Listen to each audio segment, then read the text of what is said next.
Hi, this is Steph with Belladonna Dyes, and today we're going to upcycle an apron.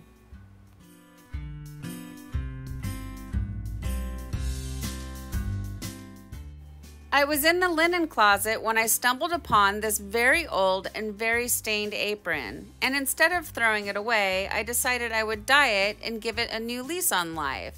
So fold it directly in half and then using a washable marker, draw on your heart.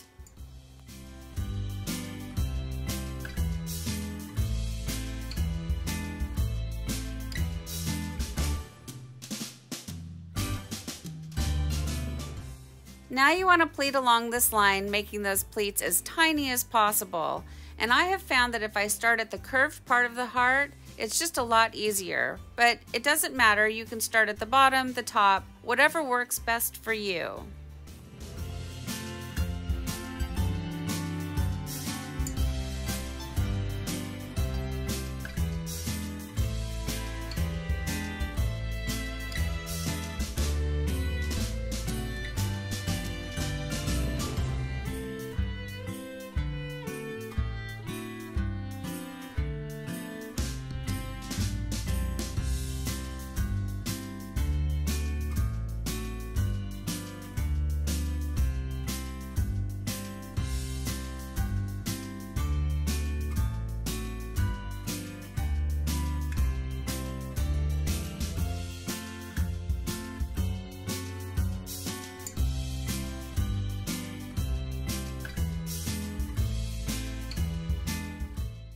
I like to secure my hearts by using sinew. You could also use rubber bands, but I like to have a nice white line.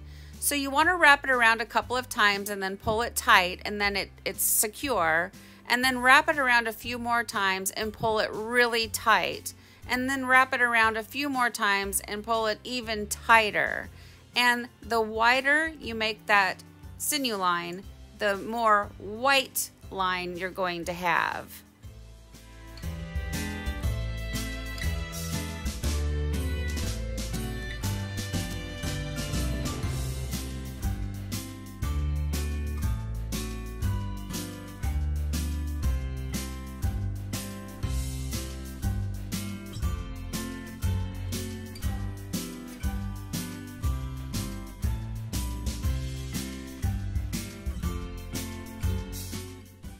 For this one, I decided I would just simply spiral it up and then I secure it with rubber bands.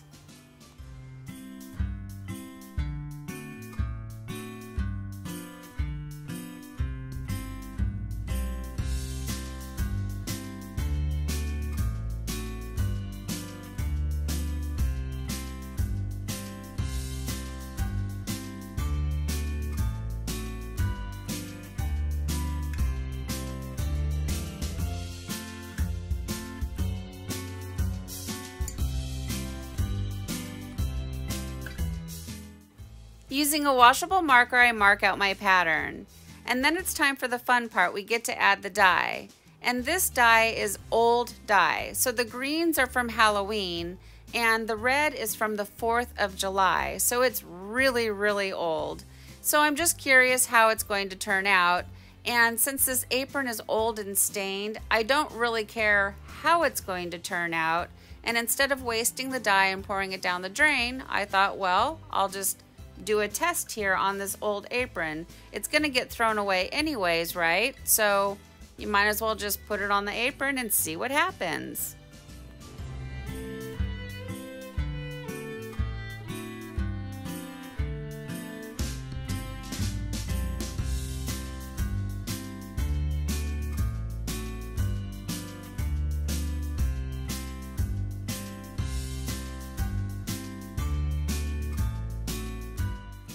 Before I flip it over to do the other side, I decided I'm going to add a second layer of dye because I have so much I need to use up, and you can really see how much it darkens it.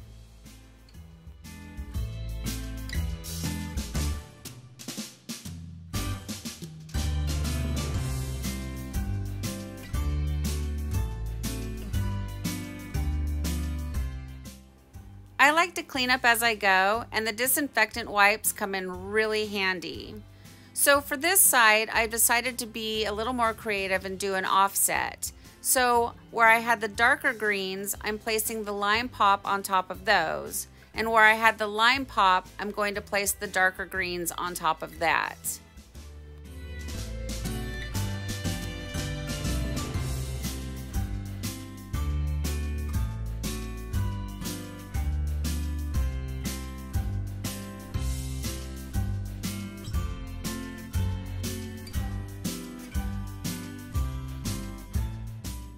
There is so much going on with this project.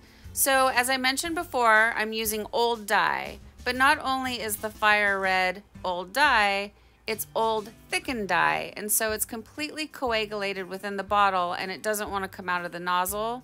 So I accidentally got some on the green, and that's okay. You just want to take a paper towel or your dye towel and try to dab off the mistake the best that you can, and then flush it with the color that you do want there. And since it wasn't coming out of the bottle very well, I thought, well, maybe if I dip it in this little dish, but that didn't work very well either. So I ended up using my hand to really work the dye into the heart. And then you just want to go over your colors again since they're old and make sure it's got really good saturation. And then you want to batch it for 48 hours. I covered the bowl with plastic wrap and I let it sit for about 3 days. I just couldn't get to it, and that's okay. After about 48 hours, not much is happening anyways. So now it's time for the rinse out, and you want to start by using cold water, and that's going to rinse away any soda ash that might still be reacting within the fibers, and then gradually increase your water up to hot and rinse until the water runs pretty much clear. And then I take it to the washing machine and I do 2 hot water cycles using Synthropol, and I do a 3rd hot water cycle using Milsoft, which brings softness back into the fabric after the dyeing process. And I do get both of those from Dharma Trading Company, and I have links for them down below in the description box so that it's easy for you to find. And then I put it in the dryer and we'll come back and see the results. Well, here it is, guys. Here's our upcycled apron after it's been washed and dried. And considering what it looked like before, I think it turned out great. I like the offset pattern. I think it creates a lot of interest. And these dyes being as old as they are, it still has so much vibrancy. So before pouring your dye down the drain, consider trying to do something like this. Maybe get something from the Goodwill that only costs a few dollars and try giving it new life. It's a win-win in that situation. You're not spending a lot of money on a blank, and you're also not pouring your dye down the drain. Now, I do recommend mixing dye and trying to use it right away, but I'm also saying that, you know, the 2-week mark, it's just sort of like an arbitrary number. And then the sinew line around the heart looks really good, and that's why it's a good idea, if you like the white sinew line, to wrap it around multiple times so you can really get the definition around that heart. Overall, I'm extremely happy with this, and it's being passed down to the granddaughter of the family who does a lot of wonderful baking, and I hope around the Christmas time she'll wear the apron and feel really happy to wear something that her grandmother sewed many, many years ago. So what do you guys think? Please leave me some comments down below. Thank you so much for watching. Please subscribe to my channel, leave a thumbs up, and click the bell and set it to all. That way you get notified of future uploads. And remember, have fun tie-dyeing.